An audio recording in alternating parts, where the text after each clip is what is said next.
সন্দেহৰ চকুৰে চাইছে যিটো সময়ত ধৰ্মান্ধতাৰ কলীয়া ডাৱৰে জাতিটোক এটা নতুন আৱেষ্টনীৰ মাজত ৰাখিছে আৰু সাম্প্ৰদায়িক কথা বতৰাবিলাকে জাতিটোক অত্যন্ত মনোকষ্ট দিছে। সেই মুহূৰ্তত আমি পুনৰ ক'ব বিচাৰিছোঁ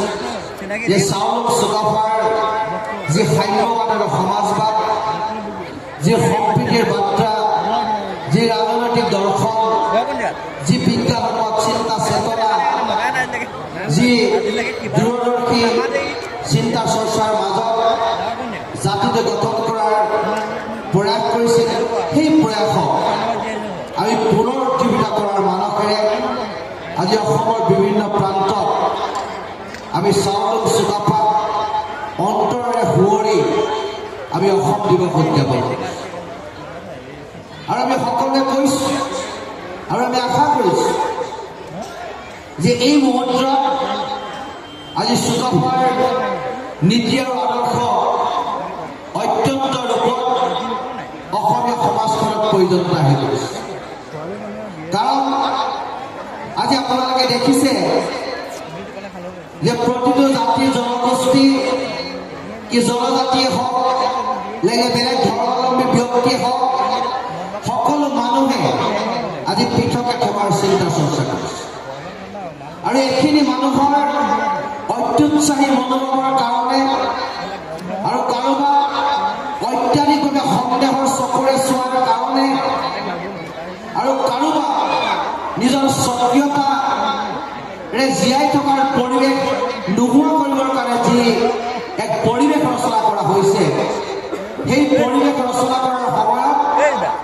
জাতিয়ে জীয়াই থকাৰ কাৰণে কম বগাই থাকিবলগীয়া হৈছে। বিভিন্ন কাৰণত জাতি থানবান হ'বলৈ গৈ আছে। আগ্ৰাসী মনোভাৱেৰে অহা এইখিনি মানুহক কেনেদৰে ৰোধ কৰি জাতিটো বচাব পাৰি তাক লৈ চিন্তা। প্ৰৱৰ্তিত এইখিনি মানুহে জাতিটোক আক্ৰমণ কৰি ভাষা, সংস্কৃতি, কৃষ্টিৰ ক্ষেত্ৰত সকলোতে পৰিৱৰ্তন আনিব বিচাৰিছে তাক লৈ চিন্তা। আৰু এইখিনি মানুহে বিশ্বায়নৰ যুগত অৰ্থনৈতিকভাৱে আক্ৰমণ কৰি জাতিটোৰ কঁকালে ভাঙি দিছে তাক লৈ চিন্তা। আৰু সমগ্ৰ অসমৰ মানুহে উঠি অহা নৱপ্ৰজন্মৰ সুৰক্ষিত ভৱিষ্যতক লৈ চিন্তা। তাৰোপৰি এইখন অসমত অসমীয়া হিচাপে বসবাস কৰা থলগিৰি খিলঞ্জীয়া ৰাইজৰ যি অধিকাৰ, সেই অধিকাৰ নাইকিয়া হোৱাৰ চিন্তা, য'ত আমি দুৰ্ভাৱনা দুশ্চিন্তাৰ মাজত আছো যে মোৰ ঘৰৰ কাষত থকা মাটিকেইটা মোৰ হ'বনে নহয় তাক লৈ চিন্তা। ঘৰৰ কাষতে ওলোৱা সেই খাৰুৱাৰ তেলখিনিত উঠি অহা নৱপ্ৰজন্মৰ অধিকাৰ থাকিব নে নাথাকিব তাক লৈ চিন্তা। উজনি নোহোৱা সেই কয়লাবিলাকৰ সম্পদ, যিবোৰ সম্পদ তাৰ ওপৰত অধিকাৰ অসমীয়া থাকিবলৈ তাক লৈ চিন্তা। এই বিভিন্ন চিন্তাৰ মাজত আকৌ নতুন এটা চিন্তাই ক্ৰিয়া কৰিছে। সেই চিন্তাটো হৈছে যে জাতিটো থানবান হৈ যোৱাৰ চিন্তা। বিভিন্ন চিন্তাই ক্ৰিয়া কৰি থকাৰ মাজত আগ্ৰাসী মনোভাৱেৰে আক্ৰমণ কৰা সেই মানুহখিনিক ৰোধ কৰাৰ চিন্তা, অৰ্থনৈতিকভাৱে আক্ৰমণ কৰা পুঁজিপতি গোষ্ঠীক ৰোধ কৰাৰ চিন্তা,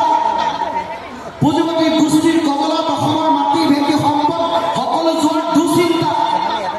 আকৌ তাৰ মাজত জাতিক বচোৱাৰ চিন্তা। কোনটো কোৱা চিন্তা হৈছে যে যিসকল মূলতে খিলঞ্জীয়া অসমত বসবাস কৰিছে, ই আহোমে কওক, কোচে হওক, কলিতাই কওক, দেউৰীয়ে কওক, মিচিঙে কওক, বড়োৱে কওক, ৰাভাই কওক, সেই মানুহখিনিৰ মাজত নতুনকৈ ভাৰতমুখীৰ চিন্তা চেতনাই ক্ৰিয়া কৰিছে। যিটো চিন্তা চেতনাই এতিয়া উকমুখনি লৈছে, এই মুহূৰ্তত যদি সেই চিন্তা চেতনাক যদি আমি মষিমূল কৰিব নোৱাৰোঁ, অনাগত সময়ত জাতি জাতি হিচাপে জীয়াই নাথাকে।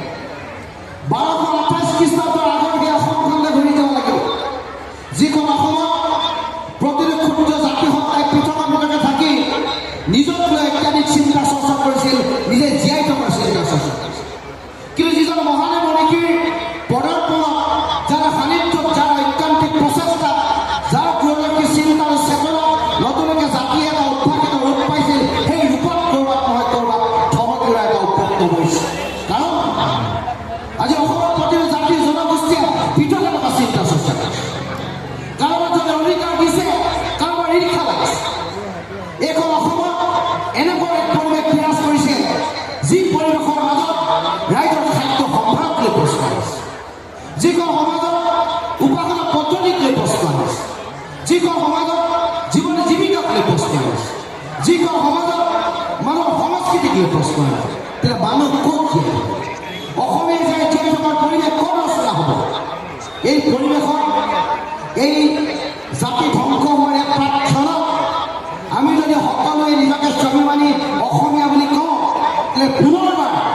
আমি 1228 খ্ৰীষ্টাব্দৰ অসমত প্ৰদাপন কৰা সেই ব্যক্তিজনৰ যি সাম্যবাদৰ সমাজবাদ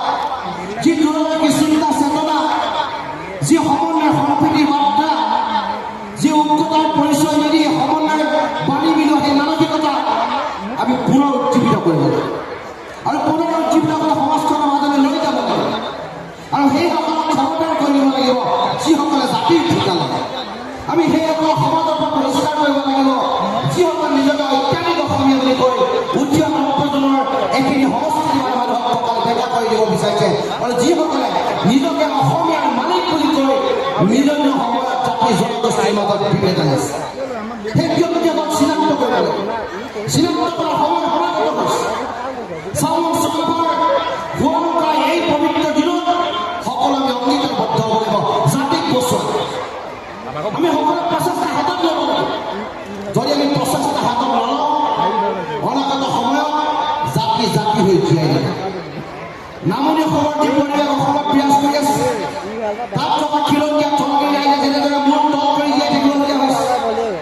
নিজকে থলগিৰি খিলঞ্জীয়া ভূমিপুত্ৰ বুলি যি তাত বুকুমিৰে গৌৰৱৰ পৰিৱেশ সৃষ্টি হৈছে সেই পৰিৱেশ প্ৰতিটো ক্ষণত প্ৰতিটো মুহূৰ্তত উত্তৰ অসম উজনি অসমৰ প্ৰতিটো প্ৰান্তত বিৰাজ কৰিবলৈ দি আছে সেই পৰিৱেশ যাতে উজনি অসমৰ মধ্য অসমৰ প্ৰতিটো প্ৰান্তত বিৰাজ নকৰে অসমৰ প্ৰতিটো সম্পদ প্ৰতিটো ভূমি বুদ্ধি নৱপ্ৰজন্মৰ ভৱিষ্যতৰ বাবে কোনো এখনে সংকেত আনিব নোৱাৰে তাৰ কাৰণে জাতিটো সজাগ আৰু সচেতন হ'ব লাগে শুক্ৰবাৰকে